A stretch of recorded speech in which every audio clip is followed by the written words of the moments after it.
확진자가 수십만 명을 넘어서자 한국이 집단적 무관심으로 대응하고 있다는 미국 뉴욕타임스의 지적이 있었습니다.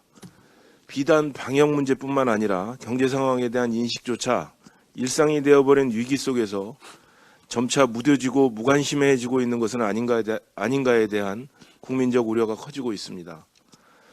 고금리, 고환율, 고물가, 신삼고 현상이 한국 경제의 성장과 안정을 크게 흔들고 있음은 물론 우크라이나 사태, 러시아 국가부도 위험, 문재인 정부의 잘못된 경제정책 등 복합적이고 다양한 위기가 우리 경제 전반을 흔들고 있습니다.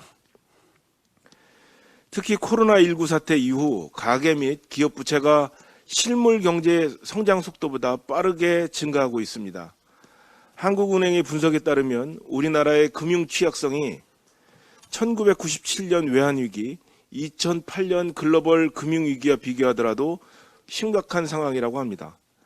이처럼 우리 경제가 매우 심각한 위기 상황임을 여야 정치권이 공히 인식하고 위기 대응을 위해 긴장감을 갖고 총력을 다해 대응해야 할 시기라고 생각을 합니다.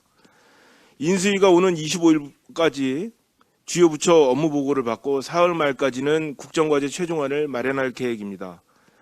윤석열 정부는 위기 극복과 민생 회복이라는 국민의 명령을 완수하기 위해 태어난 정부인 만큼 국정과제의 최우선 순위에 코로나 위기, 경제 위기 수습과 극복을 두고 최선을 다할 것입니다.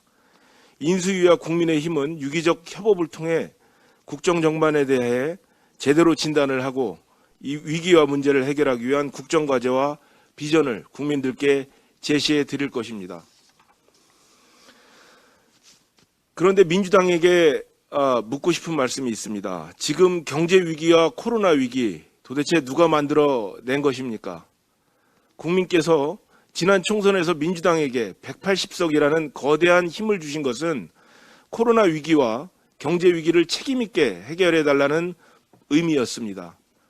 하지만 문재인 정부와 민주당은 위기 극복을 위해 힘을 쓰는 것이 아니라 정쟁과 갈등을 부추기고 아직 인수위 단계에 있는 당선인의 발목을 잡고 흔드는데 국민이 주신 180석이라는 역량을 낭비하고 있습니다.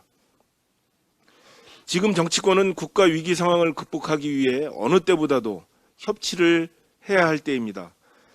지난 대선은 위기 속 선거였던 만큼 후보별 공약에 공통분모가 많이 있습니다. 쟁점이 없는 민생 법안, 위기 극복을 위한 시급한 정책을 여야가 논의하여 관련 법안들을 빠르게 통과시킴으로써 국민과의 약속을 실천하고 위기 극복을 위해 함께 노력할 것을 민주당 측에 제안합니다. 민주당은 소모적인 정치 공세를 중단하고 민생과 위기 극복의 장으로 나와주실 것을 부탁드립니다.